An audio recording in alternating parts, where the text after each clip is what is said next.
Oke teman-teman, selamat datang di modul 1. Di sini sebelum kita masuk ke perhitungan, kita mengulas sedikit terkait dengan materi supply chain management. Nah, terkait materi ini tentunya teman-teman sudah dapatkan di pembelajaran kuliah kalian ya. Di sini kita akan mengulas sedikit terkait dengan supply chain management. Nah, supply chain management ini apa?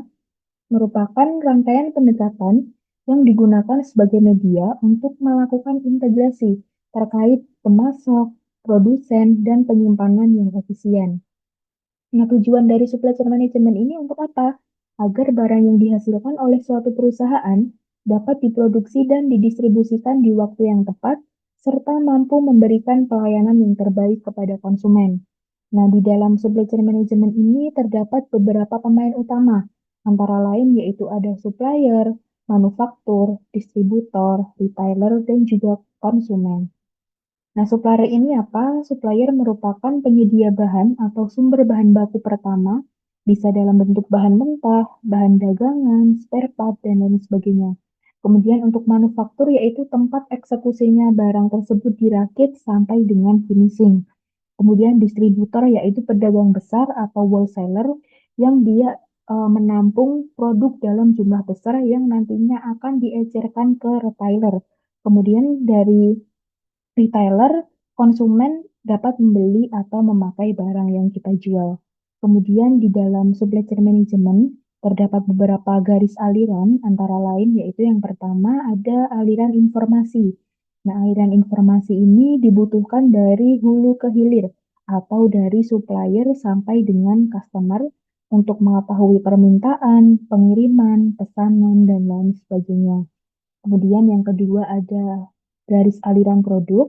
Di sini merupakan produk fisik dari bahan baku. Nah, aliran ini juga mengalir dari hulu ke hilir. Seperti contoh, bahan baku yang dikirim ke supplier, ke pabrik, kemudian dilakukan proses produksi. Setelah barang jadi tersebut dikirim ke distributor dan diteruskan ke pengecer, kemudian sampai di tangan konsumen. Kemudian yang terakhir yaitu ada aliran finansial. Nah, berbeda dengan aliran produk dan aliran informasi tadi, untuk aliran finansial ini mengalir dari hilir ke hulu atau dari customer sampai dengan ke supplier. Oke, di sini kita masuk ke sheet pertama yaitu ada skema SCM. Kita ambil contoh untuk di daerah Soloraya ya teman-teman. Untuk manufaktur sendiri ada di daerah Klaten, Jawa Tengah. Distributornya ada di daerah Surakarta. Untuk retailernya ada Klaten, Sukoharjo, Karanganyar, Boyolali, Sragen, Wonogiri, Semarang, dan juga Magelang. Kemudian akan diteruskan ke customer. Nah, di sini saya akan sedikit menjelaskan terkait dengan pemberian garis aliran tadi ya. Di sini sebagai contoh untuk garis biru ada garis aliran produk, garis hijau garis aliran finansial, garis orange ada garis aliran informasi. Nah, di sini untuk aliran informasi dan aliran produk tadi mengalir dari hulu ke hilir, dari supplier sampai dengan customer. Jadi nanti teman-teman ketika mendapatkan skema terkait dengan supply chain management, untuk pemberian garis alirannya terkait dengan garis aliran produk ini dari supplier berjalan ke manufaktur, ke distributor, ke retailer, dan sampai ke customer. Nah, aliran produk di sini untuk mengetahui produk tersebut, misalkan stoknya masih atau tidak, dan lain sebagainya. Nah, teman-teman bisa hubungkan dengan garis aliran produk. Nah, di sini karena dari retailernya ada dari beberapa daerah di Solo Raya, teman-teman untuk pemberian garis aliran produk nanti di setiap daerah dari Klaten sampai dengan Magelang ini harus dihubungkan dengan garis aliran produk dan aliran informasi. Karena untuk alirannya sama untuk produk dan informasi dari supplier sampai dengan ke customer. Nah, berbanding terbalik dengan aliran finansial, karena aliran finansial tersebut dari suatu pengecer ataupun distributor mendapatkan uang dari customer. Nah, untuk alirannya, maka untuk finansial sendiri dari customer berjalan ke kiri sampai dengan ke supplier. Masih sama di retailer ini karena ada dari berbagai daerah. Untuk aliran finansial nanti teman-teman harus selalu hubungkan dari setiap daerahnya ini.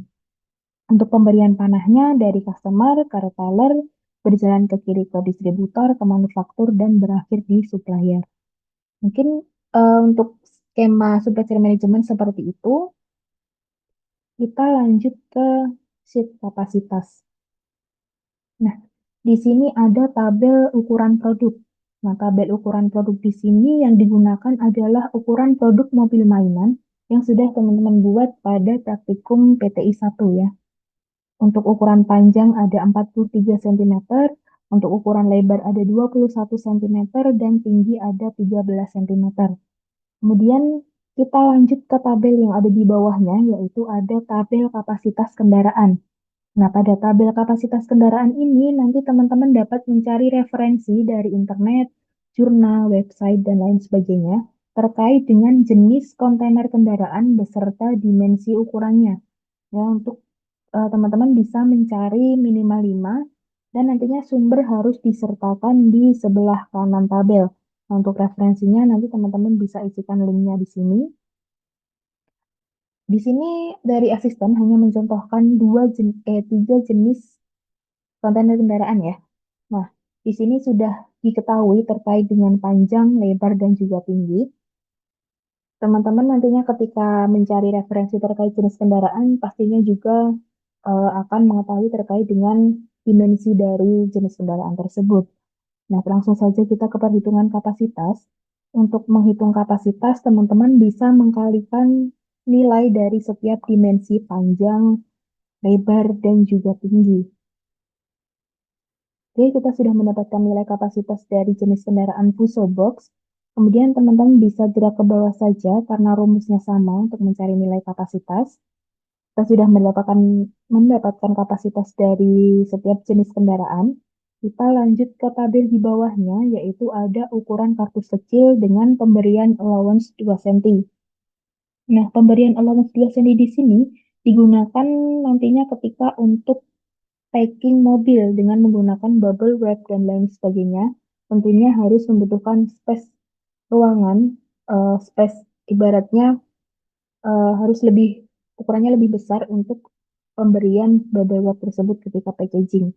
Nah, di sini pemberian allowance 2 cm, teman-teman bisa linkkan saja ukuran produk yang atas tadi, teman-teman tambahkan 2.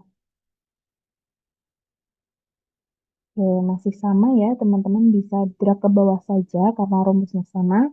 Di sini kita sudah mendapatkan ukuran kardus kecil dengan diberi allowance 2 cm, yaitu ada panjang 45, lebar 23, dan tinggi 15 cm. Kita lanjutkan ke bawah, ada di tabel kapasitas kardus kecil. Nah, kapasitas kardus kecil di sini kita isikan 1, dalam artian setiap satu kardus kecil hanya cukup untuk satu mobil mainan. Jadi, kardus kecil tersebut hanya cukup untuk memasukkan satu mobil mainan saja untuk packing gitu ya. Kemudian untuk dimensi panjang, lebar, dan juga tinggi, teman-teman bisa linkkan saja dari ukuran kardus kecil yang sudah diberikan allowance tadi. Teman-teman bisa gerak ke bawah. Oke, sudah mendapatkan nilai dari setiap dimensi.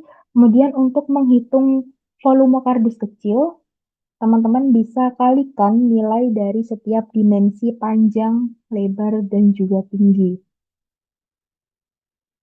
Ya, kita sudah mendapatkan nilai volume kardus kecil yaitu sebesar 15.525 cm3. Ya, kita lanjut ke tabel di bawahnya yaitu ada kapasitas kardus kendaraan. Nah, di sini nanti teman-teman bisa isikan setiap jenis kendaraan yang sudah teman-teman cari. Kemudian kita akan menghitung setiap dimensinya dan juga susunannya. Nah, di sini untuk dimensi kardus kecil, teman-teman bisa linkkan saja yang sudah diberikan allowance tadi. Teman-teman bisa linkkan dari tabel yang ada di atas.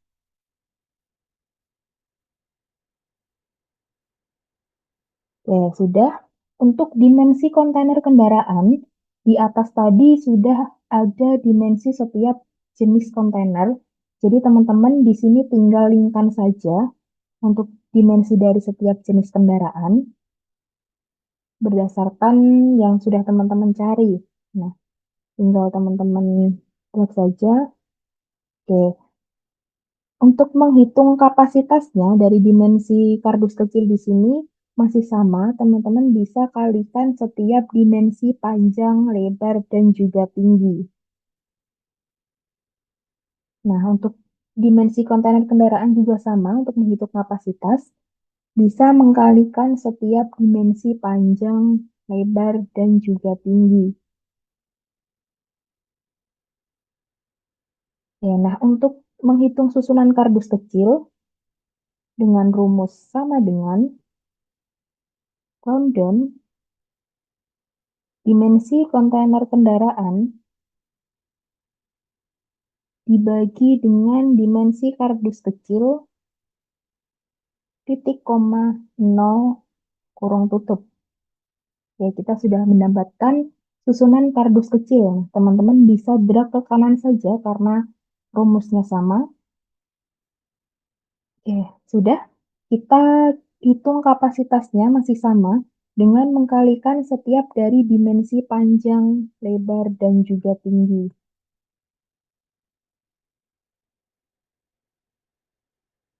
Ya, kita sudah mendapatkan nilai yaitu 2.550. Nah, di bawahnya di sini, angka yang hanya bisa dibagi dengan bilangan itu sendiri, teman-teman bisa menguranginya dengan angka 1. Nah, di sini 17 di sini hanya bisa dibagi dengan bilangan itu sendiri, maka bisa teman-teman kurangi 1. Karena apa? Karena di sini agar bisa membagi nilai dari susunan kardus kecil. Nah, karena 17 kan nggak bisa ya, misal akan dibagi dengan 2 tidak bisa, 3 nggak bisa, 4 nggak bisa, maka harus dikurangi dengan 1. Kenapa dikurangi 1? Kenapa nggak ditambah 1? Nah, karena di sini sudah ketentuan. Ketika teman-teman nanti menambahkan 1, maka susunan kardus tersebut tidak muat. Maka kita kurangi dengan angka 1. Nah, ketika sudah mengurangi dengan angka 1, kita mendapatkan angka 16. 16 di sini bisa 2 susun, bisa 4 susun, dan lain sebagainya. Seperti itu ya teman-teman. Untuk menghitung kapasitas masih sama, teman-teman bisa mengkalikan setiap dimensi panjang, lebar, dan juga tinggi. Oke, ketika sudah mendapatkan nilai kapasitas dari setiap dimensi dan susunan kardus kecil, langkah yang sama untuk setiap jenis kendaraan, teman-teman bisa ulangi. Rumusnya sama seperti tadi, teman-teman bisa mengulangi dengan langkah yang sama. Nah, ketika sudah mendapatkan dan menghitung semua jenis kendaraan, dan di sini kita mengetahui untuk kapasitas terbesar. Nah, di sini untuk kapasitas terbesar yaitu ada di jenis kendaraan trailer jumbo chassis. Maka di sini kita tandai untuk kendaraan terpilih. Kendaraan terpilih di sini yang akan digunakan untuk eh, pengiriman, begitu ya teman-teman. Bisa kita tandai terpilih atau teman-teman bisa memberi warna pada kendaraan terpilih. Nah, seperti ini. Selanjutnya kita lanjut ke kapasitas kardus besar. Kapasitas kardus besar di sini teman-teman bisa linkkan susunan kardus kecil yang di atas tadi.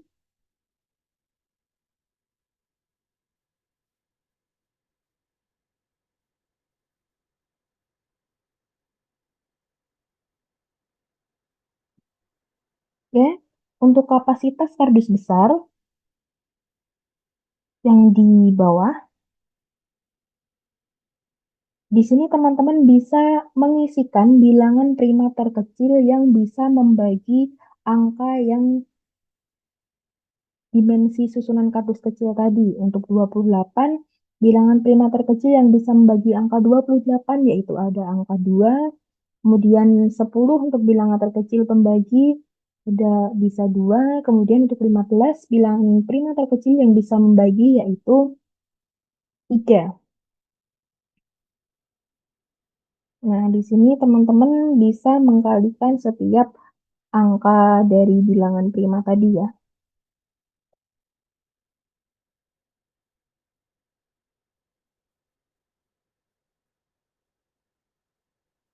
Oke, kita sudah mendapatkan angka 12. Kemudian yang terakhir yaitu di kapasitas kendaraan terpilih. Di susunan kardus besar, teman-teman bisa isikan dengan rumus sama dengan susunan kardus kecil yang di atas tadi dibagi dengan kapasitas kardus besar. Oke, teman-teman bisa drag saja ke kanan karena rumusnya sama. Nah, untuk volume kardus besar, teman-teman bisa kalikan dari susunan kardus besar yang sudah dibagi tadi.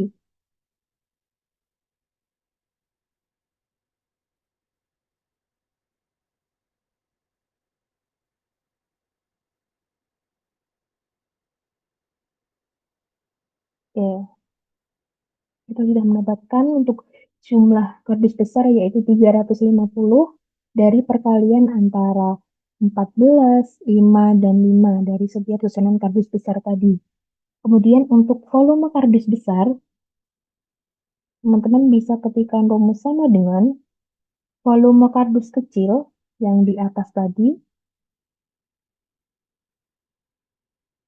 Volume kardus kecil dibagi dengan kapasitas kardus besar.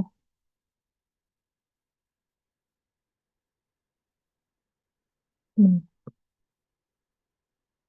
Ya, kita sudah mendapatkan volume kardus besar yaitu dengan rumus volume kardus kecil yang ini tadi yang tabel di atas dibagi dengan kapasitas kardus besar. Kita dapatkan nilai 1294. Kemudian yang terakhir yaitu ada volume kontainer terpakai dengan rumus volume kardus besar dikali dengan jumlah kardus besar.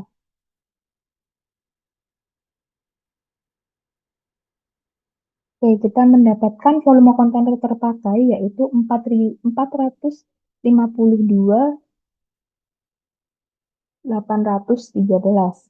Nah, mungkin cukup sekian terkait dengan penjelasan skema supply chain management dan kapasitas. Selanjutnya akan dilanjutkan oleh penjelasan dari asisten yang lain.